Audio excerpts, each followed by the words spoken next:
ते सर्वजण मला विचारतात की तू मोबाईलवरती शूट करते या कॅमेरामध्ये शूट करते. तर मी पहिल्यांदा कॅमेरामध्ये शूट करायची आणि माझ्याकडे होता आता GoPro 11 हा आहे माझ्याकडे अवेलेबल. तर मी आता जेव्हा माझ्याकडे मोबाईल आला तेव्हापासून मी मोबाईलमध्ये शूट करते. आता हा थोडासा स्टॉप केलेला आहे, ह्याच्यामध्ये मी शूट करतच नाहीये आणि त्यासाठी मोबाईलला आता वगैरे मोबाईल आहे म्हटल्यावर त्याला स्टँड वगैरे लागतो, तर मी हा स्टँड यूज करते. बघू शकता आता ह्याला ना सगळे जसं तुम्ही शॉर्ट बनवणार असाल तर शॉर्टसाठी पण आपलं म्हणजे शॉर्टसाठी तर सुद्धा इथे ऑप्शन आहे आणि लॉंग साठी सुद्धा तुम्ही असं लावू शकता आणि हे वापरू शकता. हे दुसरं अजून एक माझ्याकडे जे स्टँड आहे ना ते आहे हे जसं की आता ह्या साईडला मी तुम्हाला दाखवते, खूप मोठं आहे. मी ओपनच करून ठेवलं होतं कारण की तुम्हाला दाखवण्यासाठी. छोट म्हणजे एवढं मोठं आहे, आता मी ओपन केलं.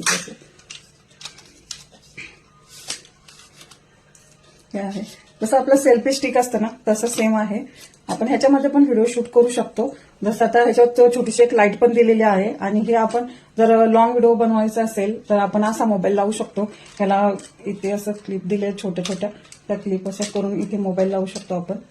हे पहा असं खूप चांगलं आहे. म्हणजे मी ह्याच्यावरती म्हणजे शूटिंग पण केलेलं आहे, हा यूज पण केलाय, नवीन आहे म्हणून काही ठेवला नाही. आणि असं पण आपण यूज करू शकतो. हे पहा शॉर्ट व्हिडिओला किंवा लॉंग व्हिडिओला. तर हा पण माझ्याकडे आहे आणि छोटासा वाटतो जेव्हा आपण असं हे करेल ना तर मला दाखवतो. हे असं आहे, लॉंग होतोच हा.